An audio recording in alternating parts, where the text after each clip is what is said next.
세계적인 테니스 선수가 있는데 여러분들도 한 번쯤은 들어봤을 것입니다. 마르티나 나브라틸로바라고 하는 여자 선수인데 남자 테니스 선수 가운데는 조코비치, 나달 이런 선수가 유명한 것처럼 한때 나브라틸로바가 여자 선수 중에는 거의 최고였습니다. 근데 그 선수가 38세에 은퇴를 하게 됩니다. 바로 에이징 커브가 온 거예요. 나이가 들면서 기량이 부쩍 떨어지고 부상도 잦아들고 그래서 38세에 은퇴를 할 수밖에 없었습니다. 그런데 은퇴를 하면서 놀라운 이야기를 합니다. 제가 6년 안에 다시 돌아오겠습니다. 그리고 놀랍게도 6년 안에 다시 돌아왔어요. 사람들은 한때 나브라틸로바지 전성기를 지난 그녀가 아무리 애를 써도 중하위권 성적 정도만 얻을 수 있지 냉혹한 프로의 세계에서 그녀가 다시 정상권에 올라가기는 힘들 것이다. 다 그렇게 예상하고 누구나 그런 예상을 다 할 수 있었습니다. 그런데요, 3년 만에 우승컵을 들어 올렸습니다. 사람들이 깜짝 놀랐습니다. 기자들이 어떻게 전성기가 지나고 에이징 커브가 왔는데도 이렇게 거의 은퇴한 지 10년 만에 다시 우승컵을 들어 올릴 수 있었습니까? 라고 물었더니 그녀가 이런 얘기를 합니다. 사람이 초심만 갖고 있다면 인생에 있어서 한 번의 기회는 또 얻을 수 있습니다. 제가 이러한 형편 가운데서도 다시 부활할 수 있었던 것은 저에게 초심이 있었기 때문입니다. 우리들도 신앙생활 할 때 보면 흔들릴 때가 있어요. 늘 성령 충만하고 말씀 충만하고 열정이 가득하면 얼마나 좋겠습니까? 신앙도 흔들릴 때가 있습니다. 그럴 때에 우리는 꼭 반드시 초심을 회복해야 될 줄 믿습니다. 우리가 교회에서 행정적으로는 은퇴가 있습니다. 70세면 은퇴. 그러나 영적으로 보면 우리의 은퇴는 죽을 때 은퇴입니다. 하나님 부르실 때 은퇴입니다. 어떻게 보면 죽어서도 은퇴는 없습니다. 영원한 하나님의 나라에 들어가서 우리는 하나님의 영광의 빛을 드러내며 영원히 하나님을 찬양하고 예배하는 사명이 있기 때문에 그렇습니다. 그러므로 우리들의 마음은 늘 현역의 마음으로 하나님께서 은혜 주실 때, 사명 주실 때, 능력 주실 때 끝까지 감당하는 우리 모두가 되어야 할 줄 믿습니다. 성경 본문에서 우리들의 초심을 다시 한번 확인할 수 있는 여러 본문들이 있는데 그 중에 하나가 바로 사도행전 16장이 아닌가 그런 생각을 하게 됩니다. 사도 바울은 수리아 안디옥에서 선교사로 파송을 받습니다. 성도들이 바울과 바나바를 기도한 이후에 그들을 선교사로 기름 부어 세우고 이렇게 지금의 터키 남부와 지중해 연안의 여러 지역을 선교하게 합니다. 예수 그리스도를 선포하게 합니다. 무사히 선교를 마치고 이제 2차 선교를 떠나려고 준비합니다. 그때에 바나바와 바울이 다툼이 있었습니다. 왜냐하면 1차 선교 여행 때 바나바의 조카였던 마가 요한을 데리고 갔었는데 밤빌리아 버가라고 하는 지역에서 요한이 너무 힘들다고 다시 예루살렘으로 돌아갔습니다. 그런데 2차 선교 여행을 할 때에도 바나바는 요한을 데리고 가고 싶었습니다. 그런데 바울은 단호하게 안 된다. 그를 다시 데려갈 수 없다. 라고 그 문제로 다툼이 일어났고 결국에는 바나바는 요한을 데리고 선교를 떠나고 바울은 실라와 함께 선교지로 출발합니다. 사도 바울은 1차 선교를 했던 그 지역을 중심으로 다시 선교를 하려고 했습니다. 그리고 심지어는 오늘날의 소아시아 지역, 에베소, 버가모, 사데, 두아디라, 빌라델비아 이러한 교회가 있었던 소아시아 지역으로 가려고 했었는데 성령 하나님께서 그 길을 막으십니다.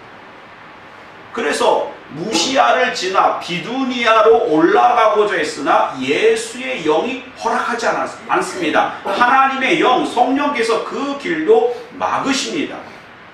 그리고 사도행전 16장에 보니까 바울이 환상 가운데 마게도냐 사람을 만나게 됩니다.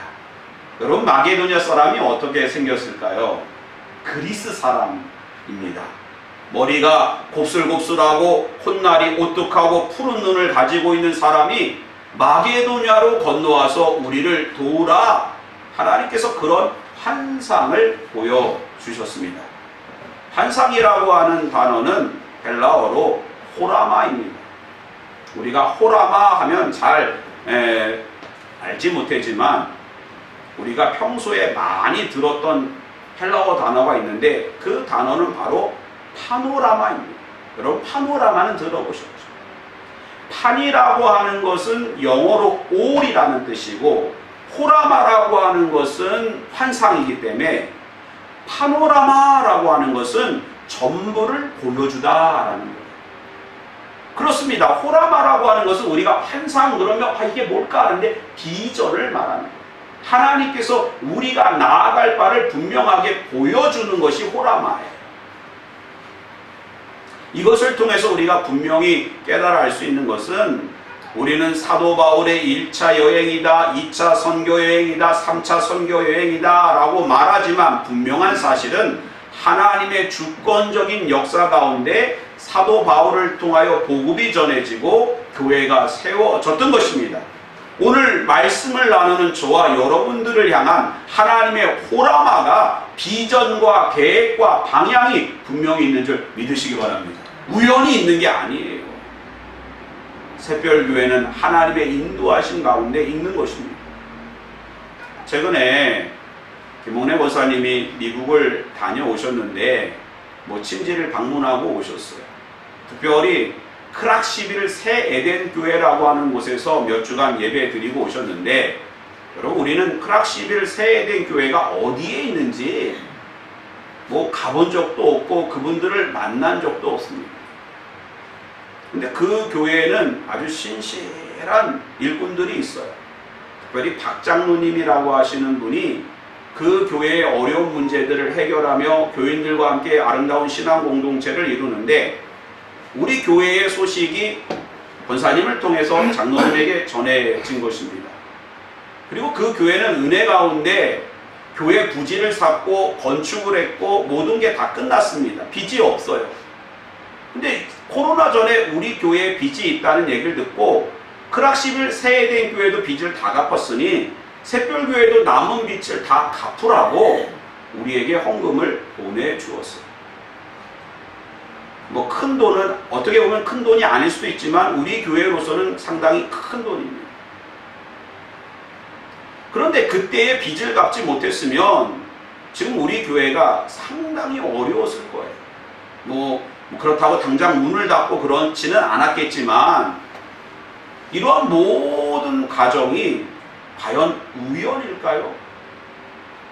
여러분, 지금 많은 한국교회 목사님들이 코로나의 여파가 이제 시작이 되었다.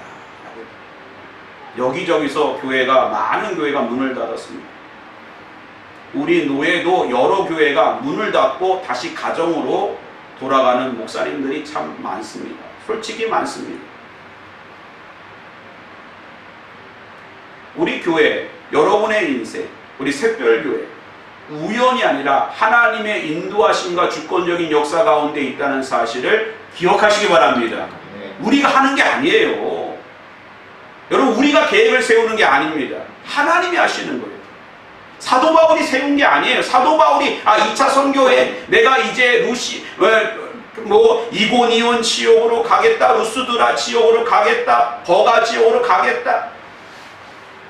그러니까 하나님의 인도하심이 있는 거예요. 하나님의 인도하신 가운데 사도 바울이 나아간 것입니다. 사도행전 16장을 보면 사도 바울이 성령 하나님의 인도하신 가운데 마게도냐로 들어가게 되는데, 드로아라고 하는 도시에서 배를 타고 사모드라게를 지나서 네아폴리라고 하는 도시로 들어갑니다. 네아폴리라고 하는 것은 라틴어로 네오폴리스, 이렇게 네오폴리스, 네오라고 하는 것은 신도시라는 뜻이에요. 그러면 왜 거기가 신도시냐 하면, 로마가요, 당시에 아드리아와 에게를 중심으로 해가지고 도로를 깔았어요. 도로를. 그것을 이그나티아 웨이, 더 로마 이그나티아 웨이라고 말합니다. 그러니까 로마가 막 그냥 전 세계를 지배하려고 그 길을 깔았고, 이제 아시아로 들어가는 첫문에 네아폴리, 새로 도시를 세고 거기서부터 길을 쭉 깔아서 로마까지 이어지게 했다는 거예요. 놀랍게도 하나님께서 그 도로를 통해서 복음의 대로로 삼으시고 사도 바울을 네아폴리를 지나서 빌립보로 들어가게 했던 것입니다. 자, 12절 말씀, 16장 12절 말씀 한번 같이 한번 읽어보겠습니다. 시작. 거기서 빌립보에 이르니 이는 마게도냐 지방의 첫 성이요 또 로마의 식민지라, 이 성에서 수리를 유하다 라고 되어 있습니다. 여러분, 빌립보라고 하는 것이 마게도냐의 첫 성이다. 우리가 빌립보라고 하는 그 도시를 어떤 한 사람이라고 한번 생각해 보세요. 사실 빌립보라고 하는 도시는요, 여러분, 헬라의 가장 유명한 왕이 있는데 아리스토텔레스의 제자이기도 하고 인도까지 점령하려고 갔던 왕이 있죠. 페르시아를 점령했던 왕이 있습니다. 누굽니까? 알렉산더. 알렉산더의 아버지 필립 2세가 점령한 곳이 빌립보예요. 그래서 필립의 이름을 따서 빌립보인 것입니다. 근데 거기가 첫 성이야. 우리가 생각하기에 첫 성이라고 하면 수도였나? 아니에요. 마게도냐의 오히려 수도는 데살로니카였습니다. 데살로니카보다는 좀 작은 도시입니다. 그러나 첫 성이라고 하는 것, 복음의 이그나티아 대로를 통해서 사도 바울이 이제 본격적으로 하나님 나라를 선포한, 마게도냐와 헬라와 유럽의 복음을, 예수 그리스도를 선포한 첫 번째 도시가 빌립보랍니다. 그만큼 복음의 골모지였다. 예수를 알지 못했던 도시다. 사도 바울이 선교 여행을 했던 것을 보면 처음에 어떤 도시에 들어갔었을 때 회당부터 찾죠. 유대인들이 모여있는 회당부터 찾습니다. 근데 빌립보에는 회당이 보이지 않아요. 그랬을 때 유대인들의 관습은 뭐냐? 유대인들이 회당을 세우지 못하면 강가나 바닷가에서 모여서 성경을 강론했어요. 그렇기 때문에 사도 바울이 어디로 갔습니까? 강가로 갔다가 자주장사 루디아를 만난 것입니다. 게다가 사도 바울이 빌립보에서 복음을 전할 때 매일 사도 바울을 쫓아다녔던 사람이 있는데 바로 귀신 들린 여종 하나가 쫓아다닙니다. 날마다 예수를 전하려고 하는데 이 사람들은 지극히 높은 하나님의 종들로서 예수를 너희에게 전하며 구원의 길을 알려주는 사람입니다. 계속 그러니까 사람들이 귀신 들린 여자아이가 전하는 그러한 메시지나 저들이 전하는 것이나 똑같겠다. 영적인 분별력을 흩뜨렸던 것입니다. 이토록 빌립보라고 하는 것은 예수의 예자도 모르는 그러한 도시였고, 귀신으로 가득 찼던, 우상으로 가득 찼던, 물질과 향락으로 가득 찼던 그러한 도시가 빌립보였습니다. 가만히 생각해 보세요. 우리가 빌립보 아닙니까? 처음에 우리가 예수를 만나지 않았을 때 우리는 어떻게 세상으로 충만했습니다. 죄로 충만했습니다. 하나님을 모르는 그러한 우상과 헛된 신화로 충만했습니다. 악한 영으로 충만했습니다. 그래서 첫성 빌립보, 처음 우리가 예수를 믿지 않았을 때의 영적인 그러한 골모지가, 황폐함의 도시가 바로 우리 자신입니다. 그런데 놀라운 사실은 빌립보가 예수를 믿기 시작했습니다. 할렐루야. 빌립보가 예수 그리스도를 받아들였고 그곳에 교회가 세워졌고요. 또한 사도 바울이 선교할 때 빌립보 교인들이 물질을 모아서, 헌금을 모아서 열심히 중보하며 기도하며 사도 바울의 선교 사역을 도왔던, 협력했던 모습들을 보게 됩니다. 역시 마찬가지로 우리는 놀라운 기적이 우리 안에 있습니다. 우상으로 헛된 신화로 충만했던 우리가 오늘 예수 그리스도를 믿고 하나님의 자녀로 오늘 하나님께 예배 드리고 있는 것입니다. 교만했던 빌립보가 무너져 내렸던, 영적으로 회개하고 예수 그리스도를 영접했던 결정적인 사건이 있는데 바로 그것은 귀신 들린 여종, 그 귀신을 예수 이름으로 바울과 실라가 내쫓았습니다. 바울이 선포했을 때 귀신이 떠나갔습니다.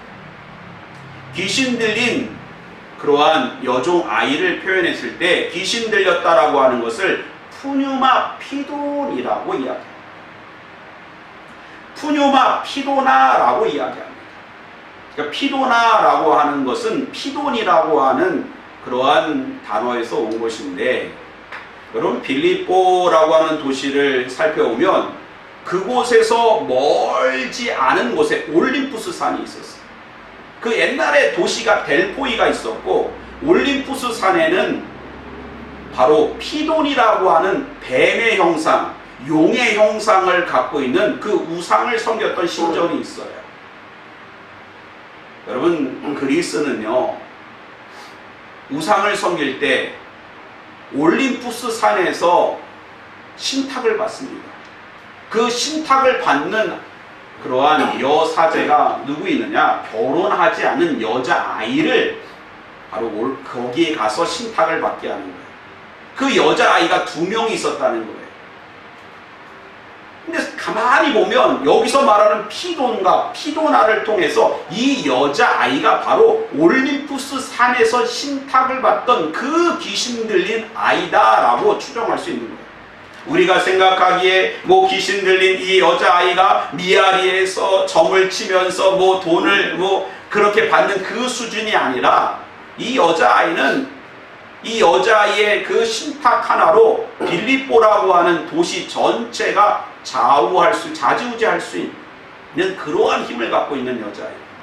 그래서 그 여자아이에게서 귀신이 나가니까 주인들이 바울과 실라를 고소했고 일사천리로 관리들에게 붙잡혀가서 재판을 받고 매를 맞고 감옥에 들어가는 게 얼마나 순식간에 이루어지는지 몰라요. 유대인들은 사람에게 매를 때릴 때 40에 하나 감한 매를 때립니다. 39대까지만 때려요. 그 이상을 때리면 죽기 때문에 더 안 때리는 거예요. 그러나 헬라인들은요, 로마 사람들은요, 매를 때리는데 재판장이 멈춰라 할 때까지 때리는 거예요. 그러니까 바울과 실라가 얼마나 많은 매를 맞았는지 몰라요.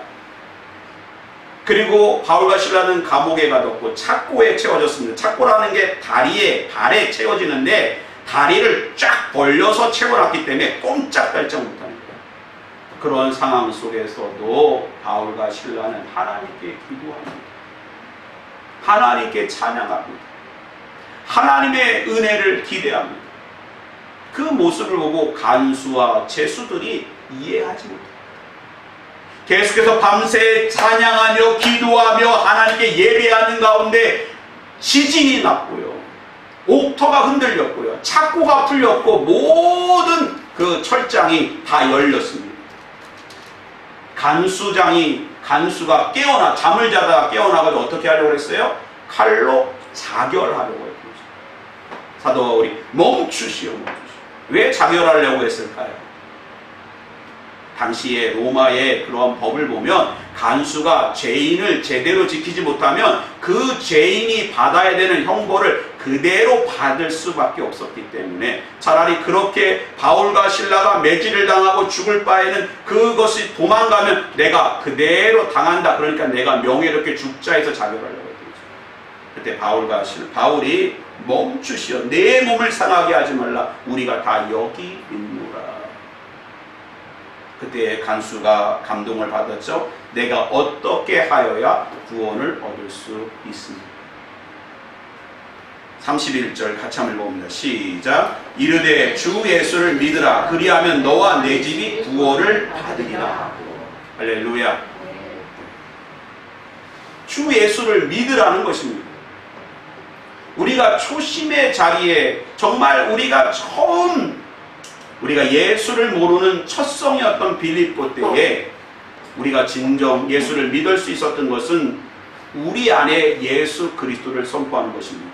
오늘 다시 한번 예수 그리스도를 우리의 심령 가운데 선포하는 저와 여러분 되시기를 주님의 이름으로 기원합니다. 네. 우리가 그 모습을 보면요, 자주장사 루디아를 보면 알 수 있어요. 바울이 유대인들을 찾아서 성에서 한참 떨어져 있는 강가로 나와서 그 강가에 혹시 회당이 비슷한 게 있나? 라고 봤더니 아무것도 없고 여자들이 자주장사 루디아가 옷감을 염색하며 빨래를 하고 있었어요. 거기서 이런저런 얘기를 하는데 놀라운 사실은 루디아가 바울이 하는 말을 청종했어요. 귀를 기울였어요. 그리고 예수를 믿게 되었고 나중에는 자신의 집을 빌립보 교회로 내어주어 주게 되었던 것입니다. 사랑하는 성도 여러분, 우리의 믿음은 들음에서 나는 것입니다. 하나님의 말씀을 들으세요. 사람들의 이야기, 세상의 이야기가 아니라 하나님의 말씀을 들을 때에 예수가 다시 한번 우리 심령 가운데 선포되어질 줄 믿습니다. 또 놀라운 사실은 루디아가 믿고 싶어서 믿은 것이 아니라 성령께서 그의 마음을 열어주신 거예요. 하나님이 열어주신 것입니다.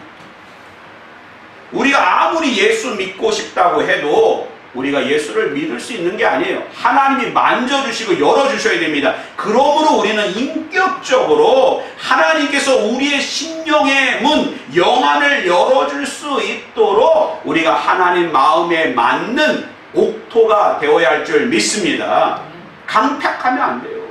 완고하면 안 됩니다. 교만하면 안 돼. 어린아이와 같이 하나님 제 마음의 문을 열어주세요. 저도 예수 믿고 천국 가고 싶습니다. 저도 하나님 살아계심을 만나고 싶습니다. 경험하고 이제는 하나님을 경험적으로 알고 싶습니다. 성령 하나님께서 우리의 눈을 열어주셔야 가능한 것입니다. 예전에 아주 오래전에 스코틀랜드에서 글래스고라고 하는 도시에서 목사님이 예수를 그 도시 가운데 선포하고 있는데 예수 믿으세요. 어떤 마음이 완고한 사람이 목사 양반, 나는 천국도 안 믿고 지옥도 안 믿습니다. 하나님도 보이지 않고 예수도 보이지 않고 성경에 있는 이야기도 눈으로 확인할 수 없는데 어떻게 예수를 믿냐? 그때 길을 가던 어떤 시각장애인 분이 이렇게 이야기합니다.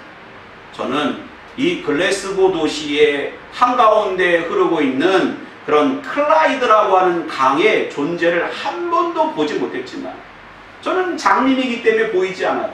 그러나 저는 믿습니다. 이 아름다움에 대하여 사람들이 이야기하고 이 바람과 물소리를 통해서 이 강이 얼마나 아름다운지 저는 믿고 있습니다. 여러분, 우리가 눈에 보이지 않는다고, 천국이 보이지 않고 지옥이 보이지 않는다고 부인하는 것이 아니라 하나님께서 영안을 열어주시도록 간절히 우리가 매달리는 이런 영적인 시름이 있기를 주님의 이름으로 부탁을 드립니다. 마지막으로 우리가 예수를 믿고 난 이후에는 우리는 하나님의 영광을 바라봐야 될 것입니다. 빌립보서 2장 11절 모든 입으로 예수 그리스도를 주라 시인하여 하나님 아버지께 영광을 돌리게 하셨느니라. 결국 우리를 예수 믿게 하신 것은 오늘 우리 가운데 예배 드리게 하시고 오늘 우리 가운데 교회를 세워주신 것은 하나님의 영광을 위한 거예요. 사람의 그러한 이름이 아닙니다. 결국에는 하나님의 영광을 드러내며 그 영광 가운데 살게 하며 우리는 영원한 영광 가운데 하나님 나라를 향하여 날마다 나아가는 인생 될 줄 믿습니다. 다시 한번 이 여름 우리가 초심으로 돌아가서 예수 그리스도를 우리 자신에게 선포하고 우리 이웃에게 선포하고 하나님의 영광을 바라보는 이 무더운 여름 하루하루가 되시기를 주님의 이름으로 축원드립니다. 기도하겠습니다.